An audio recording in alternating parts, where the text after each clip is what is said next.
Hello दोस्तों, कैसे हैं आप। आज की कहानी का नाम है भलाई। गरीब मोहनदास अपनी पत्नी के साथ सड़क के किनारे बैठा था। उसकी पत्नी की हालत बहुत ख़राब थी। वह आने जाने वाले गाड़ियों के आगे दौड़ कर जाता, फिर हाथ जोड़कर उनसे रुकने की विनती करता था, मगर किसी को उस पर दया नहीं आई।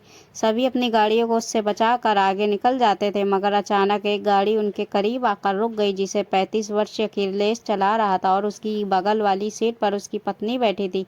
पत्नी बार बार उसे गाड़ी रोकने के लिए कह रही थी, इसलिए अखिलेश को पत्नी की बात मानते हुए गाड़ी रोकनी पड़ी। गरीब मोहनदास अखिलेश के पास आया और बोला, साहब मदद कर दो, वो मर जाएगी।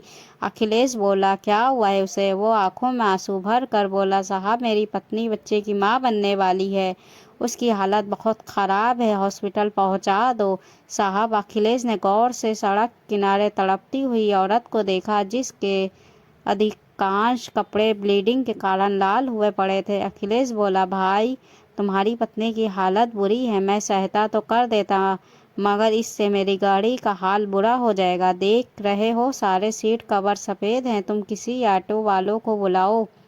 मोहनदास घुटनों के बल बैठ गया, फिर बोला, मदद कर दो साहब, इस मदद के बदले आप कहोगे मैं उतने दिन आपके यहाँ बिना पैसों के नौकरी कर लूँगा, आपकी गाड़ी भी साफ कर दूँगा। मेरी पत्नी मेरी दुनिया है साहब, उसे कुछ हो गया तो मैं भी जी नहीं पाऊँगा। ये सुनकर संगीता का दिल पसीज गया। वो बोली, सीट कवर धुल जाएंगे जी, आप इन्हें गाड़ी में बैठाओ। पत्नी का आदेश अखिलेश को मानना ही पड़ा। वो नीचे उतर कर गाड़ी का पिछला दरवाज़ा खोलता हुआ मोहनदास से बोला, जल्दी उसे उठा कर लाओ। फिर उन दोनों पति पत्नी को गाड़ी में बैठा कर अस्पताल की तरफ दौड़ पड़ा। वो लहूलुहान पत्नी को गोद में लेकर बैठा था। पत्नी की आंखें बंद हो रही थी। वो बोला, गरिमा हिम्मत मत हारना, साहब ने मदद कर दी है, अभी अस्पताल आने ही वाला है, तू हिम्मत मत हारना वरना मैं भी हार जाऊंगा। कहते हुए वो रो पड़ा, मगर ब्लड बहुत ज़्यादा बह गया था, इसी कारण उस पर कमज़ोरी होती जा रही थी। फिर भी गरिमा बहुत हिम्मती थी। पति के आंसू पोंछते हुए बोली, आप हिम्मत रखो जी, मुझे कुछ नहीं होने वाला, बड़ी सख्त जान हूँ। देखना मैं और मेरा बच्चा दोनों आपकी ज़िंदगी में रहेंगे, हमने जो सपने देखे हैं वो सब पूरे करेंगे।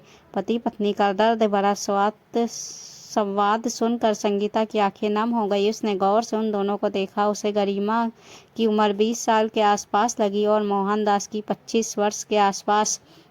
दोनों अनुभवहीन थे। संगीता अपने आंसू रोकते हुए बोली, जरा तेज चलाओ जी, अब बैठा ही लिया है तो जल्दी करके पहुंचाओ। पत्नी की बात सुनकर अखिलेश मुस्कुरा दिया। वो जानता था संगीता से किसी का दुख नहीं देखा जाता। कुछ ही पलों में शहर आ गया था। मोहनदास अपनी पत्नी के चेहरे की तरफ देखता हुआ अखिलेश से बोला, साहब सरकारी अस्पताल तक छोड़ दो। मगर संगीता बोली, नहीं जी, सरकारी अस्पताल यहाँ से 15 मिनट दूर है, ट्रैफिक में फंस गए तो आधा घंटा लग जाएगा, इतना रिस्क नहीं ले सकते, आप सामने वाले प्राइवेट अस्पताल ले चलो। मोहनदास दीनता दिखाता हुआ बोला, अभी बीबी जी, ये लोग हमें दरवाजे से ही बाहर निकाल देंगे, इतना पैसा नहीं है मेरे पास, सिर्फ 700 रुपये ही है मेरी जेब में। संगीता बोली, ऐसे कैसे निकाल देंगे, मैं हूँ ना, तुम चिंता मत करो। अखिलेश ने तुरंत गाड़ी प्राइवेट अस्पताल के सामने रोक दी। फिर जल्दी से गरिमा को इमरजेंसी वार्ड में ले जाया गया। अखिलेश वापस आकर गाड़ी में बैठ गया, मगर संगीता अभी भीतर ही थी। अखिलेश ने पीछे मुड़ के देखा। पीछे की सीटें बुरी तरह खराब होकर लाल हो चुकी थी। सफ़ेद सीट कवर होने के कारण खून के धब्बे साफ दिखाई दे रहे थे। सीटों की हालत देखकर उसका मन बेचैन हो गया। 2 दिन पहले ही तो नए सीट कवर खरीदे थे, गाड़ी भी 2 महीने पहले ही खरीदी थी। वो ज़्यादा पैसे वाला नहीं था, इसलिए गाड़ी भी सेकंड हैंड खरीदी थी। घंटे भर बाद संगीता उसके पास आई। आते ही बोली, ईश्वर का लाख लाख शुक्र है, नॉर्मल डिलीवरी हो गई, अब जच्चा और बच्चा बिल्कुल ठीक है। वो बोला, हम फ्रिज खरीदने चले क्या। संगीता झिझकते हुए बोली, ना जी, अभी कुछ देर और रुक जाइए, और आज हम फ्रिज नहीं खरीद पाएंगे, 7,000 रुपये तो अस्पताल वालों ने काउंटर पर ही ले लिए थे, अब मेरे पर्स में 13,000 ही बचे हैं। बचे पैसे में से भी 5,000 रुपये उन्हें और देकर जाऊंगी, वो गरीब लोग हैं। अखिलेश बोला, मूर्ख औरत, वो पैसे मेरी मेहनत की कमाई थे और मैं कोई अमीर आदमी नहीं हूँ। बड़ी मुश्किल से तेरे लिए डबल डोर वाला फ्रिज खरीदने के लिए बचाए थे। संगीता ने पति की डांट को अनसुना करके कहा, जब उसे इमरजेंसी वार्ड में ले जा रहे थे तब उसने मेरा हाथ पकड़ कर कहा, दीदी डर लग रहा है। मैंने उसकी हिम्मत बढ़ाई। फिर वो लोग उसे भीतर ले गए, मगर उसकी कतार आंखें और मासूम चेहरे के भाव ने मुझे बांध दिया। जी, ऐसे लगा जैसे मेरी छोटी बहन ने मुझे बुलाया। अखिलेश गुस्से में पत्नी को बहुत कुछ कहना चाहता था, मगर कह न सका, क्योंकि संगीता की आंखों में पानी झिलमिलाने लगा था। वो भीतर चली गई। फिर घंटे भर बाद बाहर आई और बोली, अब चलो जी, अब उनके परिवार वाले आ गए हैं। कुछ पैसे वो लोग लाए हैं और 5,000 मैं उन्हें और दे आई हूँ।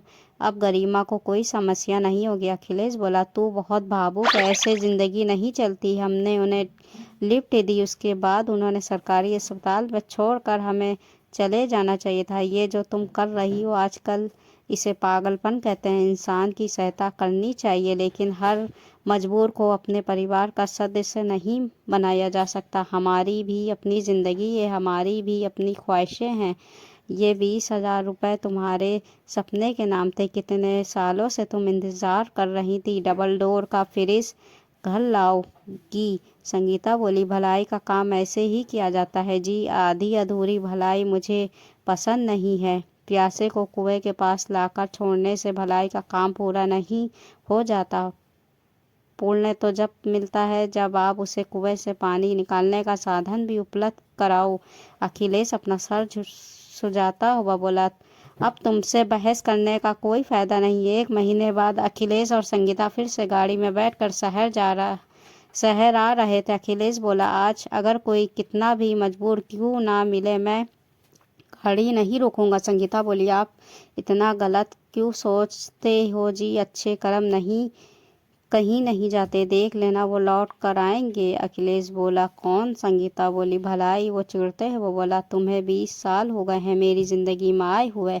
रोज़ चींटियों को आटा डालती हो, पक्षियों को दाना डालती हो, भिखारियों को खाली हाथ नहीं जाने देती, कुत्तों और गांव को रोटी खिलाती हो। अब तक लाखों रुपए का नुकसान कर चुकी हो, मगर मैं तो अभी भी संघर्ष कर रहा हूँ। मेरी औकात नई गाड़ी खरीदने की नहीं है। संगीता बोली, सब्र करो जी, ऊपर वाला सब देख रहा है। अखिलेश बोला, तुम सुधर जाओ, ऊपर वाला कुछ नहीं देख रहा है, सब कुछ कहने की बातें हैं। अभी वो कुछ बोलने ही जा रहा था कि उसका फ़ोन बज उठा। उसने गाड़ी सड़क किनारे रोक दी, फिर फ़ोन पर बात करने लगा। फ़ोन पर बात करने के बाद वो खुशी से झूमने लगा।